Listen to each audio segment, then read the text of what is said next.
réflexion sur divers phénomènes. Et aujourd'hui, on va nous accentuer sur le phénomène de l'immigration. Donc, avant d'entamer exactement le sujet, je fais place à Monsieur Noël qui va vous dire beaucoup plus sur la semaine de psychologie. Merci Fefe et bonsoir à tout le monde. Je suis Vincent Bradley Noël et c'est avec plaisir que je vous accueille cet après-midi dans le cadre de la semaine de la psychologie. Donc, cette activité, c'est à l'initiative de la Société interaméricaine de psychologie qui, durant toute la semaine, a différentes activités qui se fait un peu partout dans les pays de l'Amérique, que ce soit en Argentine, au Brésil, à Porto Rico, tout ça. Donc, toutes les nations qui font partie de la Société interaméricaine de psychologie font des activités, que ce soit des expositions, des projections, des conférences, des causeries et tant d'autres. Donc, nous, en Haïti, par rapport à la conjoncture actuelle, donc on ne peut pas vraiment se réunir à certains endroits. Donc, on a préféré faire des activités en virtuel. Donc, hier, on a eu deux présentations. L'une avec Béatrice et Thionnier qui nous parlait de l'expérience des intervenantes et auprès de femmes victimes de violences et de partenaires intimes. Et dans l'après-midi, on a eu une autre présentation avec Olympia Pesolt, qui est une psychologue, neuropsychologue Very rapide noter ça again. év- qui évolue aux États-Unis, mais qui est de la Caraïbe, qui est de Venezuela. Donc, elle a parlé surtout sur ce qu'on appelle la mindfulness et, et donc la mindfulness, donc elle a surtout vu les aspects théoriques, historiques et les bénéfices, surtout les aspects pratiques. Et c'était très intense.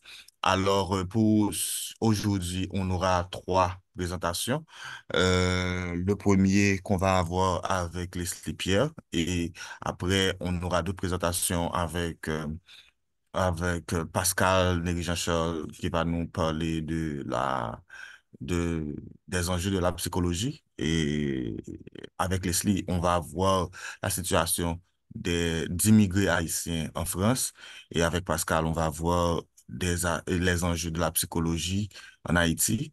Et puis, dans l'après-midi, on verra des enjeux de la santé mentale avec, euh, en lien avec surtout des problèmes psychiques, mais également avec le changement climatique.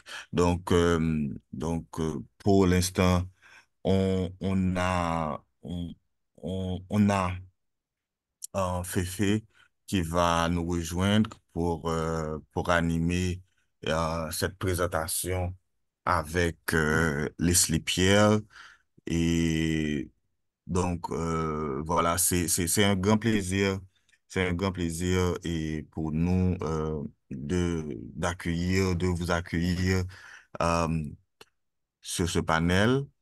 Et je dois dire que au terme de cette présentation, on aura une vidéo qui sera disponible sur les plateformes. Comme ça, euh, vous pourrez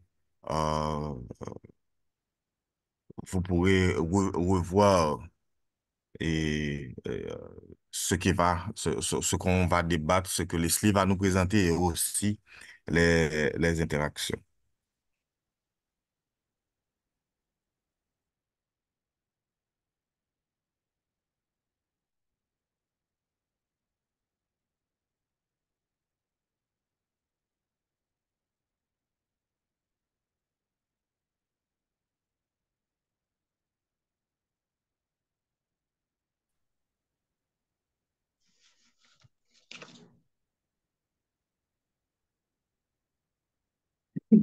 Alors, et Leslie, sans plus tarder, pour ne pas faire souffrir et l'auditoire, est-ce que tu pourrais un peu nous faire une brève présentation de toi? de ce que tu fais et après, on va rentrer dans le vif du sujet. Monsieur Pierre n'aime pas se présenter. Ah, d'accord. Féfé, tu pourras le faire? Bien sûr, je le fais à sa place. D'accord, d'accord. Merci. D'accord.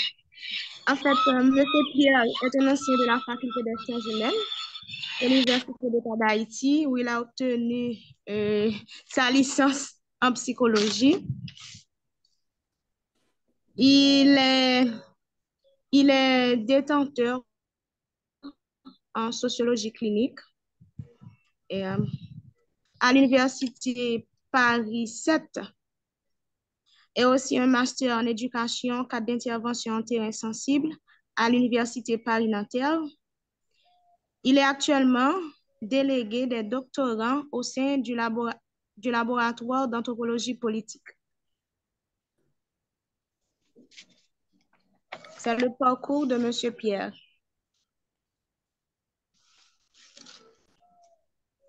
Alors, merci beaucoup. Bonjour à toutes et à tous. Et je vous remercie de cette opportunité que vous m'avez accordée pour, en quelque sorte, vous présenter euh, cette communication qui porte dans l'intitulé, donc, dénouer les nœuds sociopsychiques des immigrés haïtiens en France pour saisir la face cachée de leur détresse et leur contexte de vulnérabilité.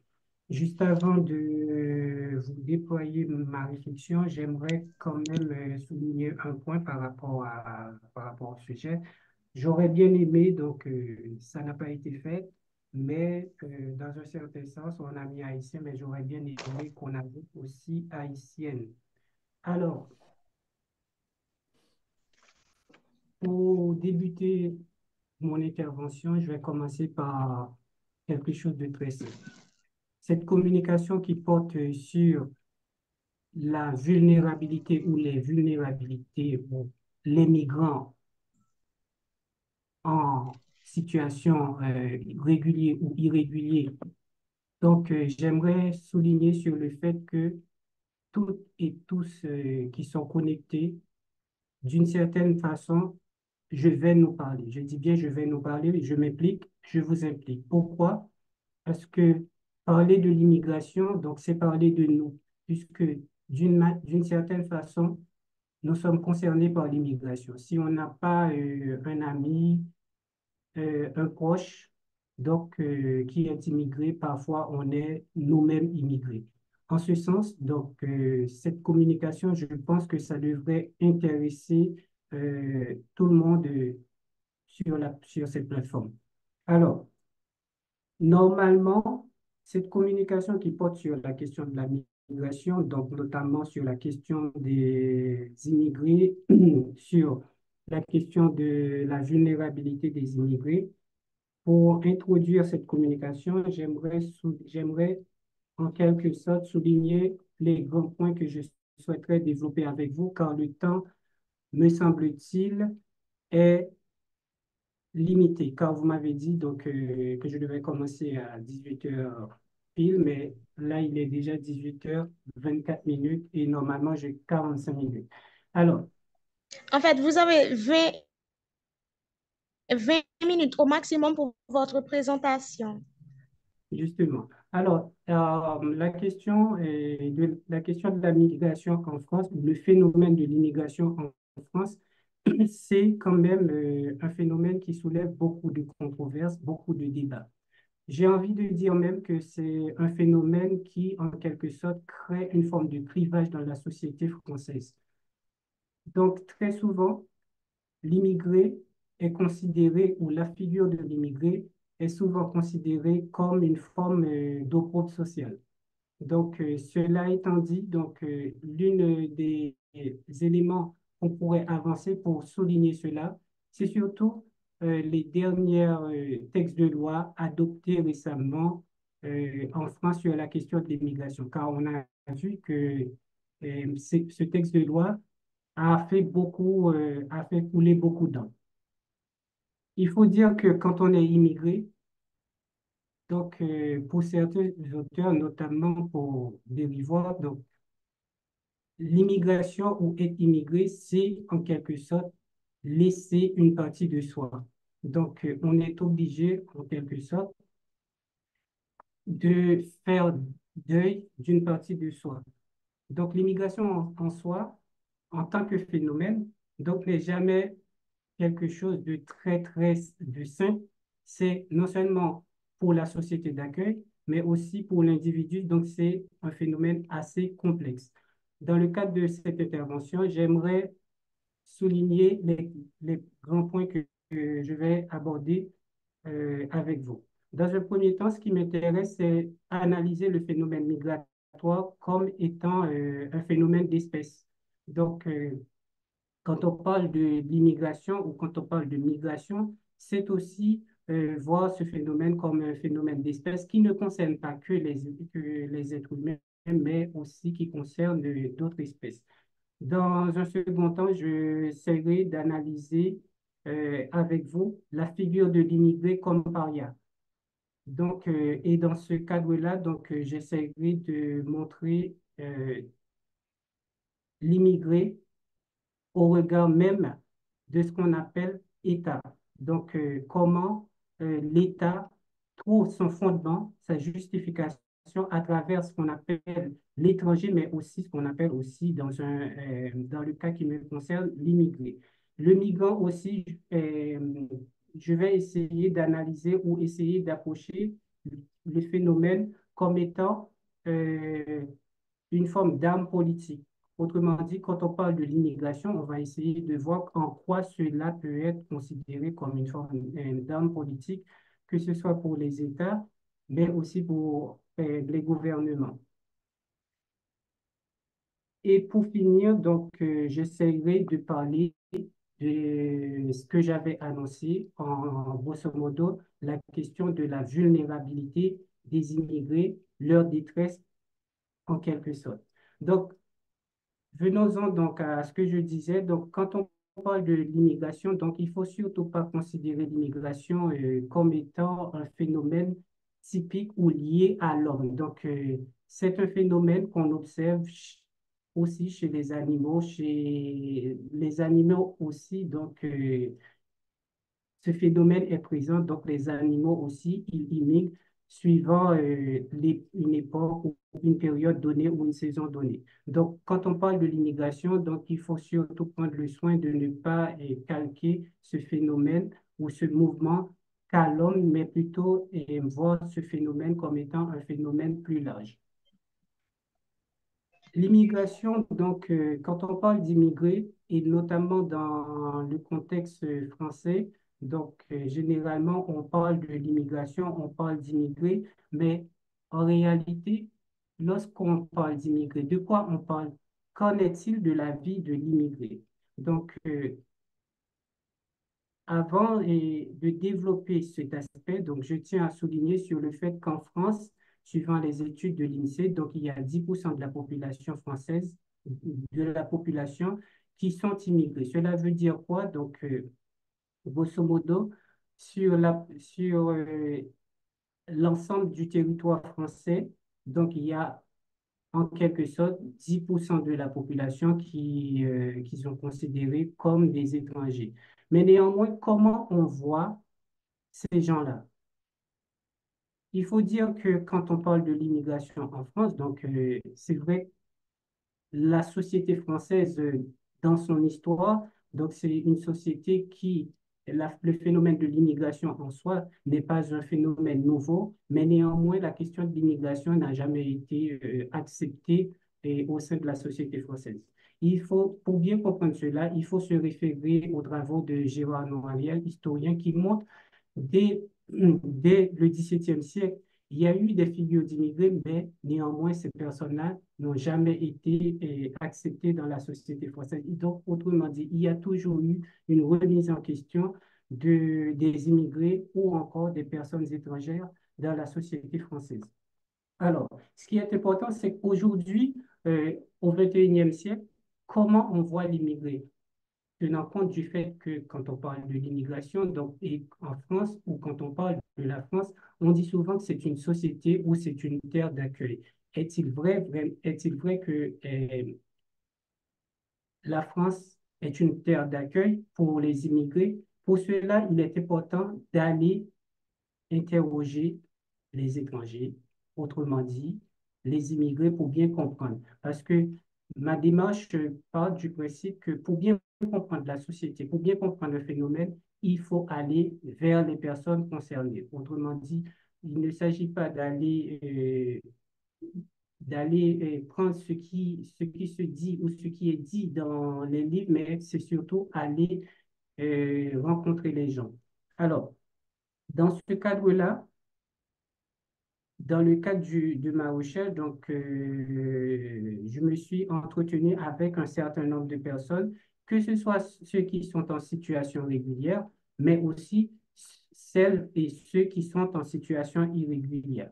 Alors, il est important de souligner, dépendamment de son statut, du statut qu'on a, on ne vit pas forcément la question de l'immigration de la même manière. Mais ce qui est important, peu importe le statut qu'on a, on est toujours vulnérable.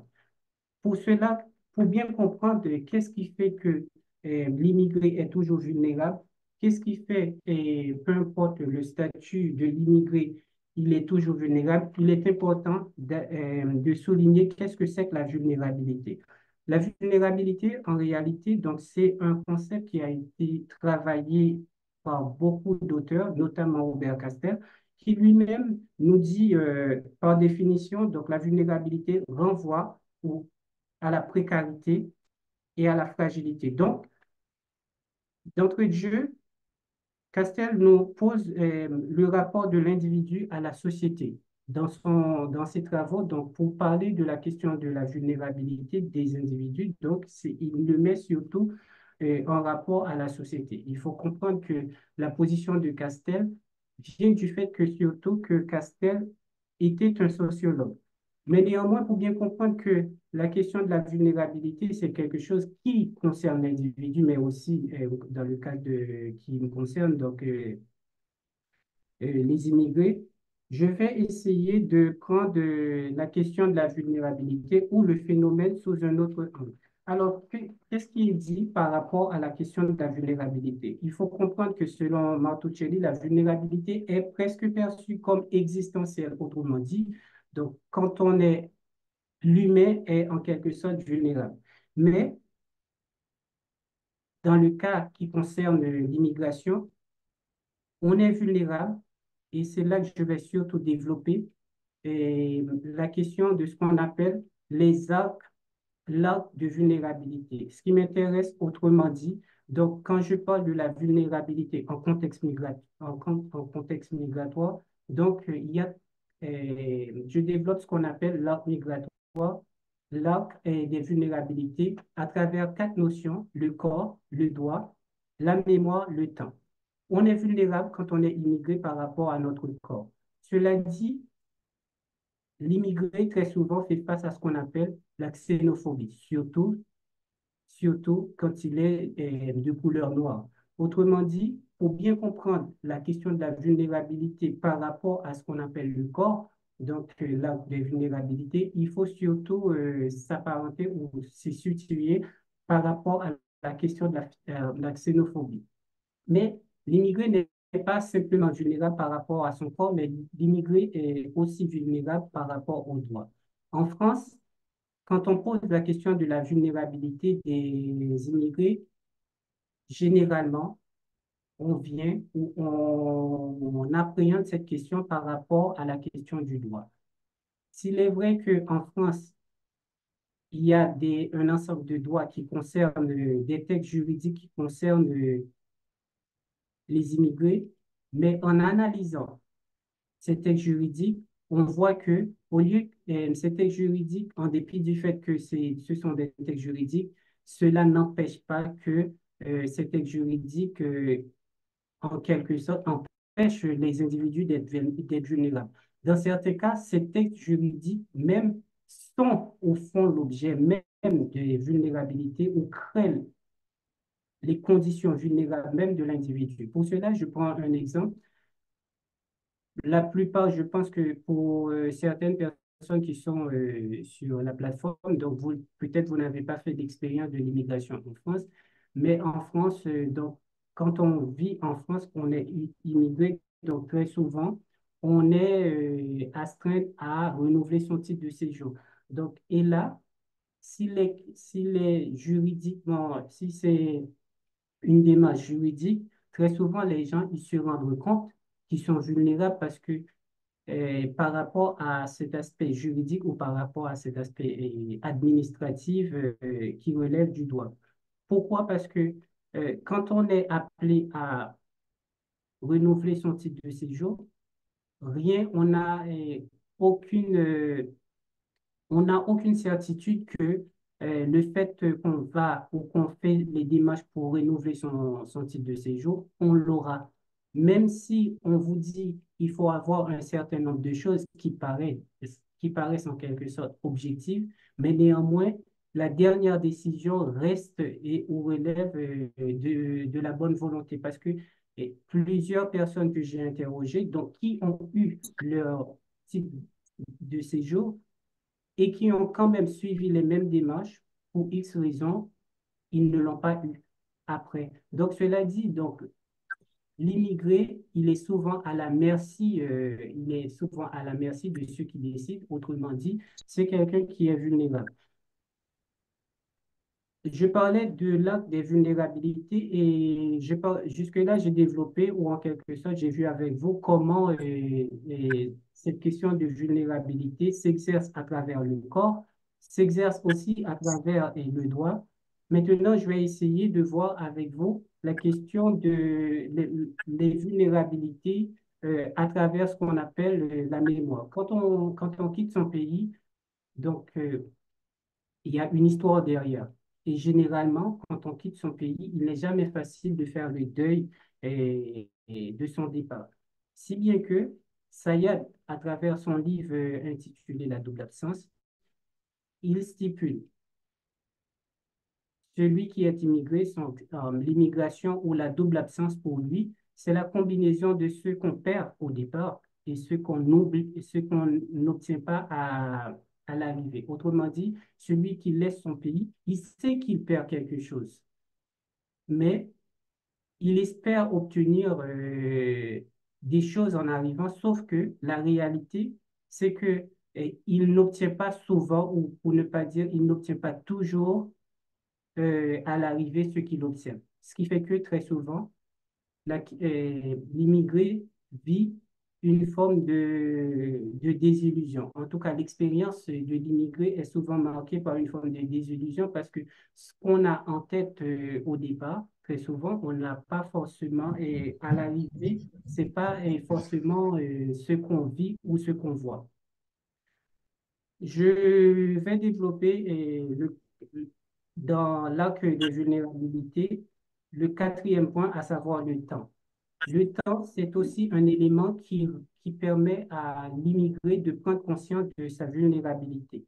Autrement dit, plus on passe du temps à l'extérieur, plus on se rend compte qu'on est vulnérable. Donc, vulnérabilité par rapport au temps, ça passe aussi du fait que euh, l'immigré qui est appelé à ou qui s'installe dans un pays, très souvent, il est appelé à ce qu'on appelle l'intégration. Sauf que, en dépit du fait que l'immigré, il peut passer beaucoup d'années, le processus d'intégration n'est jamais un processus fini pour l'immigré. Donc, cela dit, il y a toujours des demandes. Même si l'immigré, il est là depuis 20 ans, il est là depuis 50 ans, il y aura toujours certaines personnes, il y aura toujours des situations qui amènent l'individu ou qui amènent l'immigré à prendre connaissance, à prendre conscience du fait que son processus d'intégration n'est jamais fini. Autrement dit, ces quatre éléments que je développe à travers ce qu'on appelle, à travers ce que j'appelle l'acte des vulnérabilités, montrent comment le processus de l'immigration en soi, ça peut laisser entrevoir que les vulnérabilités sont consubstantielles de l'immigration. Maintenant, je vais essayer de voir avec vous la question de la migration ou le phénomène de l'immigration, la part de la politique dans le phénomène de l'immigration. Donc, généralement, le migrant ou l'immigré, il est considéré comme une forme d'arme politique. Cela dit, que ce soit pour le pays de départ, mais aussi pour le pays d'arrivée. Généralement, Sayad, encore, dans son livre intitulé La double absence, il analyse très bien en essayant de montrer que généralement, le pays dit pays d'accueil utilise l'immigré comme arme politique très souvent pour soumettre ou pour obliger le pays de départ à entreprendre ou à accepter un certain nombre de choses. Donc, l'idée, quand on est immigré, non seulement on peut être vulnérable pour soi, mais aussi on peut rendre l'état du départ vulnérable aussi dans la mesure où sa présence peut obliger, la présence de l'immigré peut obliger l'état de départ ou son état d'origine à accepter un certain nombre de choses du fait de sa présence sur un territoire donné. Donc, là, on vient de voir que la question de l'immigration, c'est assez complexe, notamment au regard des vulnérabilités. Maintenant, je vais surtout m'attarder sur la question des vulnérabilités de l'individu en tant que tel. Autrement dit, comment l'individu vit la question et sa vulnérabilité, je dis bien sa vulnérabilité ou ses vulnérabilités.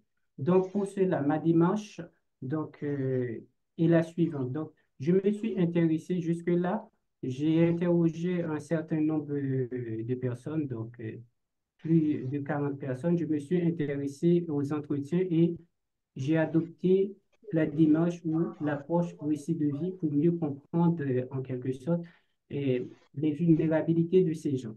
Donc, l'idée, je m'aperçois à travers ces entretiens, que les gens se sont rendus ou ils sont conscients de leur vulnérabilité à travers l'interaction qu'ils ont à l'administration, à travers l'interaction qu'ils ont aussi aux gens de la société d'accueil. Cela dit, l'immigré, très souvent, surtout quand il est en situation irrégulière, il sait que dans la société où il est, où il vit, notamment en ce qui me concerne en France, très souvent, il n'est pas toujours considéré comme étant, et non seulement comme étant le bienvenu, déjà, quand il est en situation irrégulière, cela peut sous-entendre, je viens dire, cela peut sous-entendre qu'on l'avait pas appelé, donc il est arrivé, donc, en dépit du fait qu'on n'avait pas forcément, qu'il n'avait pas euh, des documents administratifs justifiant son arrivée ou sa présence sur le territoire. Je dis bien quand il est en situation irrégulière parce que dans certains cas, l'immigré qui est en situation irrégulière, cela ne veut pas dire pour autant qu'il est arrivé sans papier. Donc, des contextes, des situations, des événements conduire à une forme de peuvent entraîner ce qu'on appelle une situation d'irrégularité, mais ça ne veut pas dire pour autant que la personne en soi arrive ou arrivait sans papier. Alors, j'ai un autre point à souligner, donc à développer, c'est surtout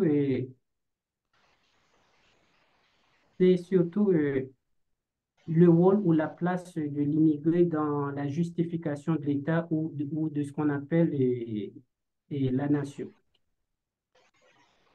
L'immigré, en quelque sorte, ou l'étranger, dans bien des cas, il permet à il permet à l'État de justifier son fondement parce que celui qui est étranger, celui qui est autre, ça permet à la société d'accueil, cela permet de dire il y a eux et il y a nous. Donc, en quelque sorte, si je m'appuie sur Freud, donc c'est ce qu'on appelle le narcissisme de la différence. Donc, il y a eux, il y a nous. Et je profite aussi pour parler, pour souligner le fait que euh, la figure de l'immigré permet la justification ou le fondement de ce qu'on appelle l'État ou de la nation dans certains cas, mais aussi la présence de l'immigré soulève un autre aspect ou un autre problème, c'est la question de l'altérité. L'altérité, autrement dit, la question de la reconnaissance. Quand on est immigré, jusqu'où on est accepté ou jusqu'où la société d'accueil nous accepte. Donc ça, c'est une grande question.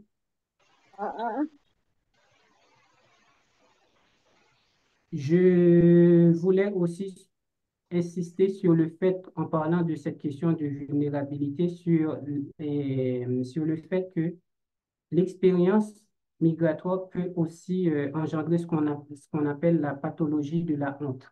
Cela dit, euh, vivre en terre étrangère par rapport à l'expérience ou aux expériences qu'on fait en terre étrangère, ça peut entraîner ce qu'on appelle une forme de pathologie de la honte, pathologie par rapport à ce qu'on est, surtout dépendamment de l'endroit où l'on vient. Je ne veux pas faire d'amalgame puisqu'il y a différentes catégories d'immigrés, mais néanmoins, dépendamment d'où l'on vient, donc on peut sentir, on peut vivre cette question de la honte plus dure qu'une catégorie. Par exemple, quelqu'un qui vient un immigré qui vient du continent africain, généralement, il ne va pas forcément vivre la question de l'immigration qu'un immigré qui vient des États-Unis ou dans un autre pays européen.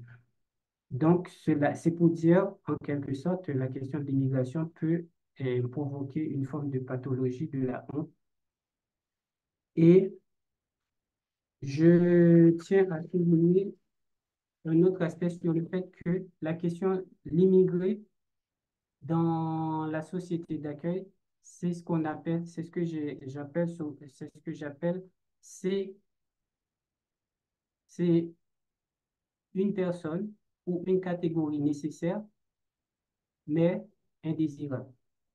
Quand on prend la société française, on sait que la société française a structurellement besoin des immigrés, mais néanmoins, la présence des immigrés est souvent remise en question dans la société française du fait que ils sont des étrangers, mais néanmoins, on se rend compte qu'on a besoin aussi des immigrés. L'une des choses qui explique la présence des immigrés, c'est aussi la question du travail. Quand on vient, généralement, l'immigration, l'une des choses qui explique le développement ou l'expansion de l'immigration dans les sociétés occidentales, c'est aussi la question du travail. Donc, on vient parce il y a une demande, on vient aussi parce que, il y a un besoin quelconque. Aborder la question de la vulnérabilité, ou autrement dit, quand on parle de la vulnérabilité des individus, donc des immigrés, donc c'est aborder cette question dans sa totalité, car l'individu ou l'immigré, c'est quelqu'un qui est vulnérable de manière totale, vulnérable que ce soit par rapport au droit. C'est quelqu'un qui est vulnérable par rapport à son corps, comme je disais tout à l'heure, par rapport à la question de la xénophobie. C'est quelqu'un aussi qui est vulnérable par rapport au temps, par rapport à l'histoire ou par rapport à la mémoire. J'aimerais terminer cette présentation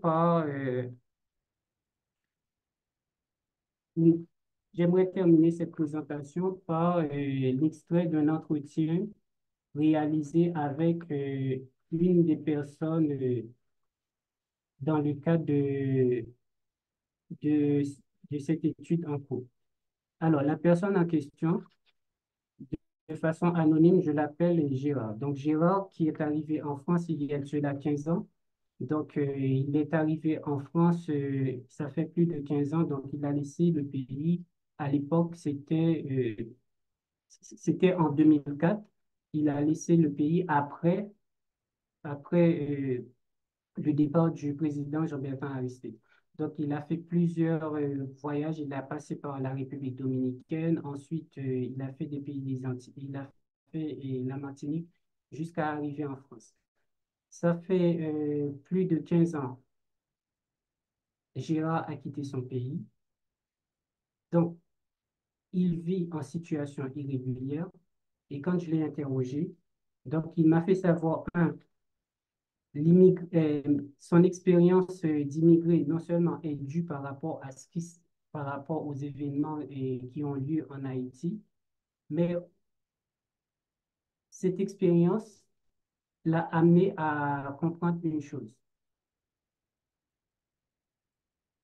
Quand on est chez soi, très souvent, on a envie de quitter en espérant que la terre qu'on va trouver, ça sera la terre promise. Mais sauf que quand on est arrivé, on peut vivre en quelque sorte une désillusion qui peut conduire à pas mal de nostalgie et qui, dans certains cas, peut entraîner vraiment des situations de traumatisme. Je termine cet entretien par une histoire qui a lieu en France par rapport à cette question de vulnérabilité pour bien comprendre que cette question de vulnérabilité peut entraîner le pire. En 2017, donc, il y a eu un immigré qui était en situation irrégulière. Donc, après plusieurs démarches pour régulariser sa situation, finalement, il a obtenu ce qu'on appelle une obligation de quitter son territoire, le territoire français. Et au final, le jour qu'il a obtenu l'obligation de quitter le territoire français, le lendemain, quand on a été dans sa chambre, on l'a trouvé mort, donc il s'est suicidé. Tout ceci, c'est pour dire que la question de la vulnérabilité des immigrés peut entraîner jusqu'à la mort. Donc, je termine cette présentation sur ces faits et je me rends à votre disposition pour des questions ou des éclaircissements. Merci, Monsieur Pierre. Merci pour cette belle présentation. Et pour les gens qui n'étaient pas là dès le commencement, le sujet était le suivant: dénouer les nœuds socio-psychiques des immigrés haïtiens en France pour saisir la face cachée de leur détresse et leur contexte de vulnérabilité. Donc, Monsieur Pierre nous a fait un bel étalage sur la question de vulnérabilité et il a parlé on peut dire l'étranger ou l'immigré, et il a fait savoir que 10% de la population française est considérée comme immigrée. Et pour parler de vulnérabilité, il faut voir la précarité, et la fragilité. Et il a dit aussi que la vulnérabilité des immigrants n'est pas la même chez eux. Ça dépend du statut social. Mais malgré le statut social, tous les immigrés vivent de façon vulnérable. Et il faut aussi considérer les facteurs existentiels de la vulnérabilité chez les immigrants. Et il a parlé du corps, c'est-à-dire la couleur, et le temps, le droit, la mémoire ou l'histoire. Et, et en ce qui concerne l'histoire, il a fait mention du deuil, qu'il n'est pas facile de faire le deuil quand on est en déplacement. Et aussi, il a parlé, Monsieur Pierre, vous êtes là? Je Oui, fais un oui. bref rappel sur ce que vous venez de dire. Et il a fait mention de Freud lorsqu'il a parlé du narcissique de la différence. Et pour finir, bon, en fait, avant, il a parlé de, bon, vous le savez aussi, qu'il y a différentes catégories d'immigrés. Et pour finir, il a dit que l'expérience de l'immigration engendre ce qu'on peut appeler la pathologie de la honte.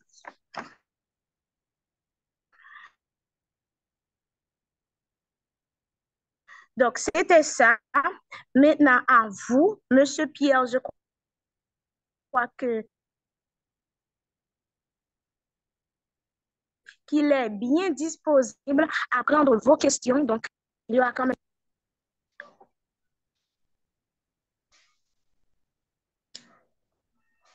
Et laissez-moi vous dire que l'immigration,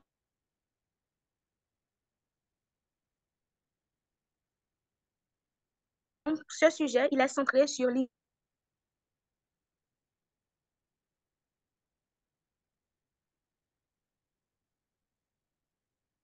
l'immigration en France.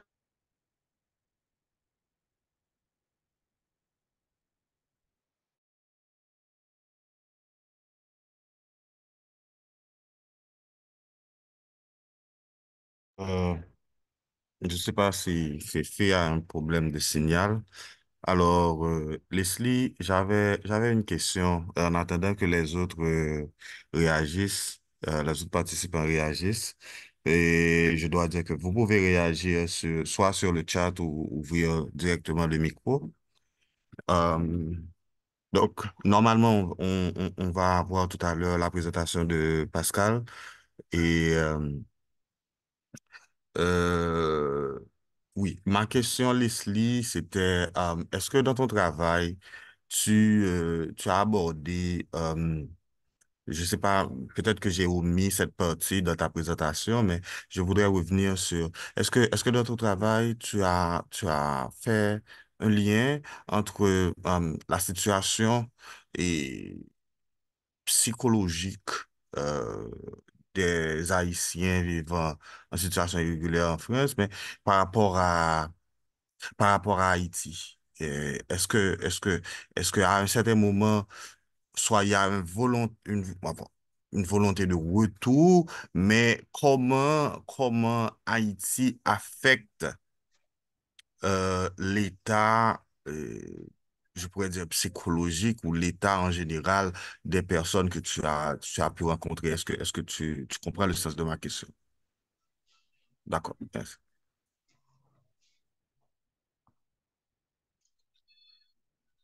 Je réponds directement à ta question ou j'attends, je ne sais pas comment vous procédez. Est-ce que vous faites des séances de plusieurs questions ou c'est de manière individuelle? Ben, en attendant, il y a une seule personne. Vous répondez à la question. S'il y en a plusieurs, on prend par série. D'accord. Alors, merci pour ta question, Bradley. C'est une question assez intéressante et dans le cadre de mes entretiens, donc j'ai eu quand même à poser des questions là-dessus. S'il est vrai que je travaille sur les personnes en situation irrégulière, mais dans le cadre de cette recherche, je me suis entretenu aussi avec des personnes en situation régulière. Donc, il faut bien comprendre que l'envie du retour est souvent manifeste chez les gens.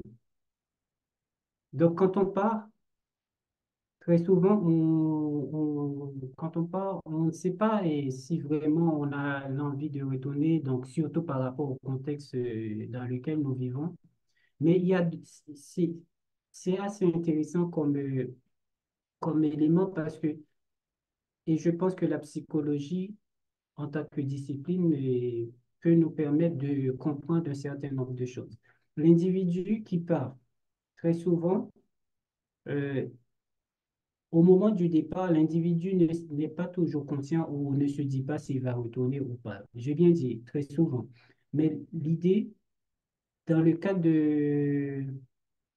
de cette recherche et dans le cadre de mes entretiens, les individus que j'ai interrogés, donc ils sont traversés par cette envie de retour. Mais il y a ce mais. pour ceux qui sont en situation irrégulière, donc avec toutes les difficultés par rapport à ce que je parlais des vulnérabilités, donc retourner, mais si je retourne, est-ce que je pourrais revenir?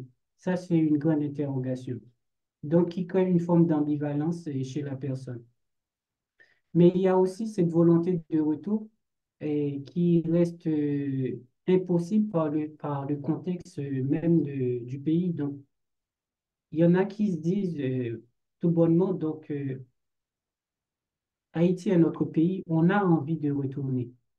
Mais retourner dans ce contexte, c'est comme si on se mettait directement dans la gueule du loup. Donc, cette volonté de retour est traversée est là, est manifeste chez les gens, mais néanmoins, il y a le contexte qui ne facilite pas ce retour. Et il y a aussi d'autres éléments qu'on pourrait prendre en considération par rapport à cette impossibilité ou cette incapacité de retourner. L'idée, c'est que derrière cette volonté de retour, il y a une chose qu'on peut déduire, c'est la question de l'ambivalence. Rester, à savoir, et rester ici ou retourner chez soi, donc c'est aussi un élément qui traverse beaucoup de personnes immigrées, que ce soit des personnes en situation régulière, mais aussi des personnes en situation irrégulière.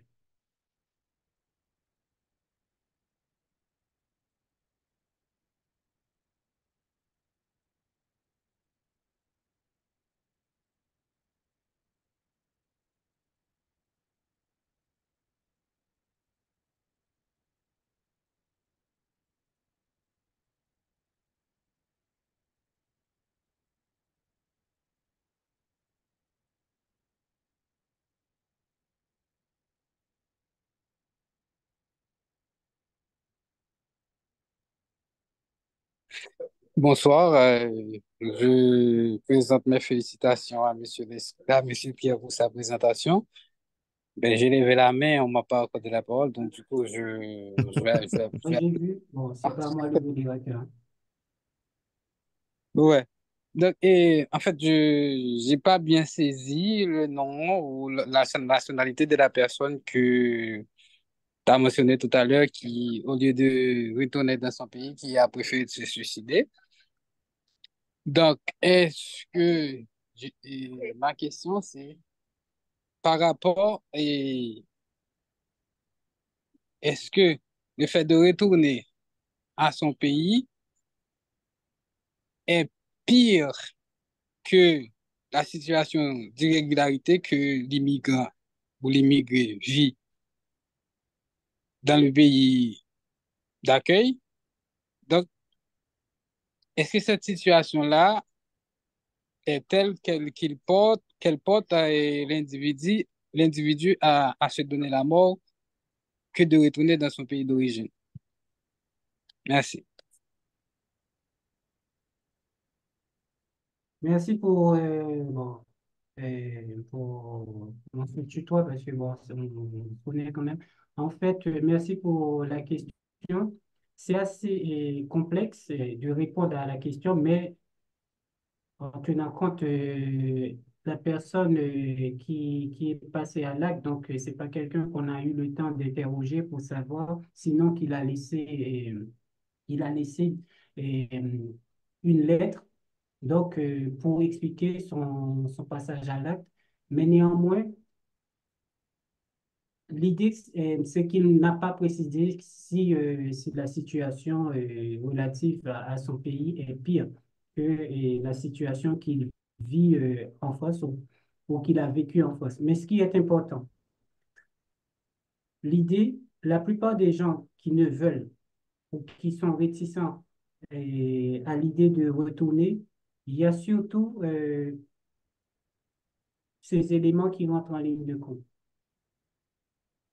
quand la personne est en situation irrégulière, ça peut être aussi une honte pour la personne de retourner dans son pays, et surtout si la personne, parce que quand on part, généralement, l'immigré qui part, c'est comme si c'est quelqu'un qui part en mission. Donc, surtout la perception qu'on a de l'immigré dans certains pays, y compris notre pays. Donc, l'immigré qui part, donc déjà, on voit c'est quelqu'un qui, en quelque sorte, devait avoir une situation bien meilleure que celui qui vit en Haïti. Je ne veux pas dire le contraire par rapport à cela, car c'est assez complexe de faire des comparaisons parce que comparaison est si comparer entre les deux pays, ça peut paraître assez simple de dire oui, mais néanmoins, il faut voir surtout comment la personne vive la situation dans le pays d'accueil. Donc, vivre en terre étrangère, le fait d'avoir peut-être des moyens économiques plus modestes que chez soi. Donc, ça ne veut pas dire pour autant qu'on a le bonheur, ça ne veut pas dire qu'on n'a pas des difficultés. D'ailleurs, on peut avoir même des moyens économiques mieux que chez soi. Pourtant, on vit des difficultés énormes de là où on est. Donc, l'idée, pour les personnes en situation irrégulière, il y a une chose. Donc, ce qui bloque ou ce qui crée souvent, ce qui empêche ce retour, c'est souvent retourner, donc, après 5 ans, après 10 ans, quand on est en situation irrégulière, qu'est-ce qu'on va dire euh, à son retour. Donc, surtout quand on n'a pas réalisé une chose, quand on n'a pas réalisé grand-chose quand on est parti, donc ça peut être vécu, ce qu'on appelle aussi ce que Abdelmalek Sayad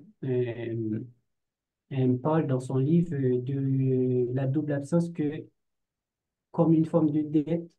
Donc, celui qui part, s'il n'a rien réalisé, encore si dans certains cas, son retour est conditionné, donc il ne peut pas retourner, donc très souvent, il n'a pas envie de faire l'expérience, mais ça ne veut pas dire pour autant que là où il est, sa vie est ni meilleure que forcément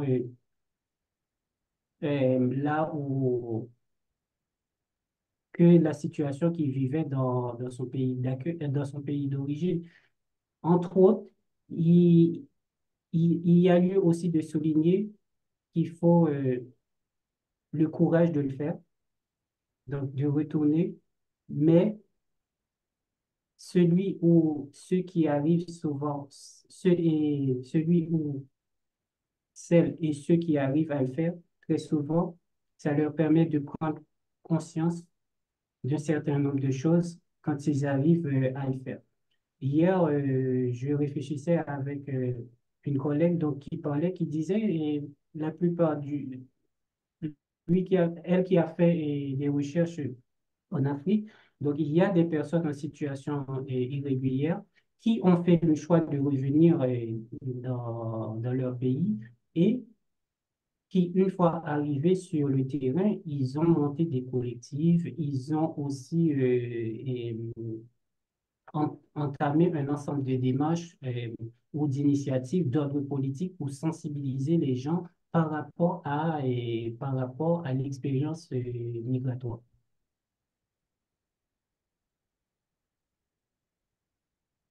D'accord. Bonjour,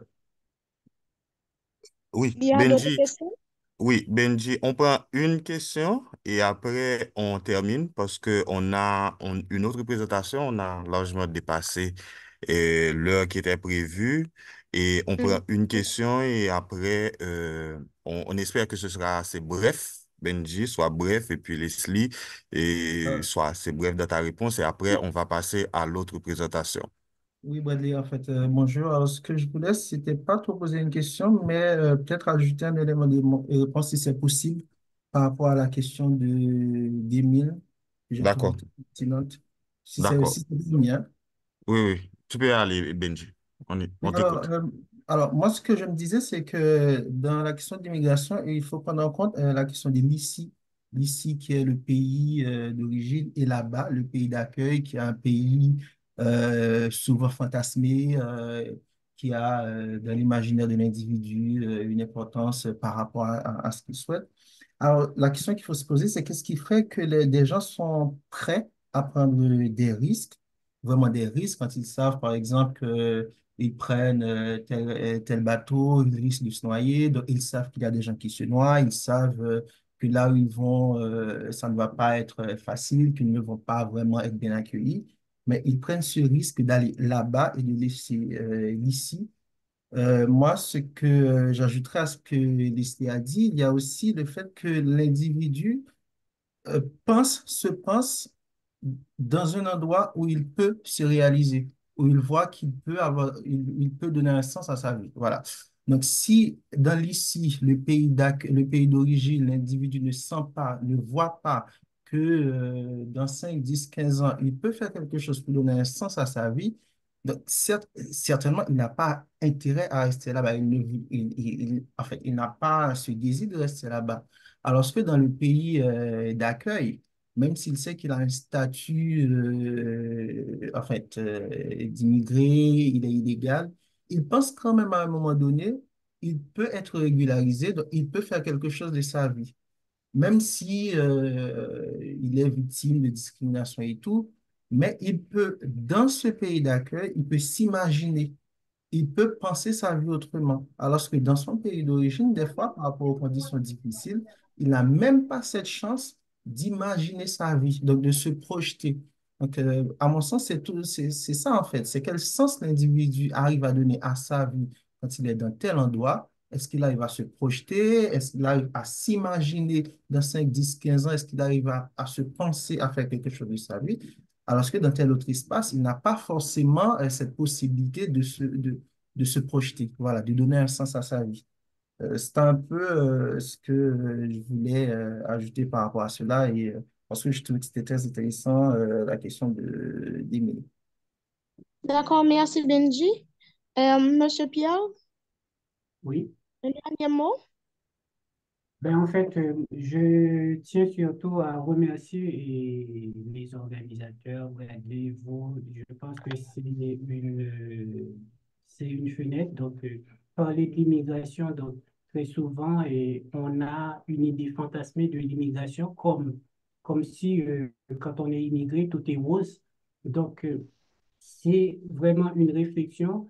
Donc, j'ai fait exprès d'intituler ma présentation et en tout cas de prendre en considération la question des vulnérabilités parce que très souvent quand on est immigré, et en tout cas ceux du pays du départ, ils pensent pas que les gens peuvent être immigrés, surtout à travers l'image ou les représentations qu'on peut donner de l'immigration. Donc, à travers cette présentation, je voulais quand même, à travers, que ce soit à travers les entretiens, que ce soit à travers des travaux de recherche, montrer que l'immigration peut être, ou et très souvent, est une expérience traversée par des vulnérabilités ou des situations de vulnérabilité. D'accord, vraiment, merci Leslie, merci pour ta présentation. Je rappelle que Leslie fait son doctorat en France et sur la thématique de l'expérience migratoire des Haïtiens en situation irrégulière en France, entre angoisse et processus de subjectivation. Donc, cette présentation aujourd'hui est dans le cadre de la semaine de la psychologie, qui est une initiative de la Société interaméricaine de psychologie. Et pour nous, en Haïti, c'est fait en collaboration avec l'Association haïtienne de psychologie et Psychonaissance, qui est une association d'étudiants en psychologie à l'Université d'État d'Haïti. Donc, vraiment, merci Leslie. Et on va faire la transition et avec Pascal Néry Jean-Charles, qui est le président de l'Association haïtienne de psychologie. Et cette présentation sera animée par Milou Pierre. Bonsoir à tous et à toutes.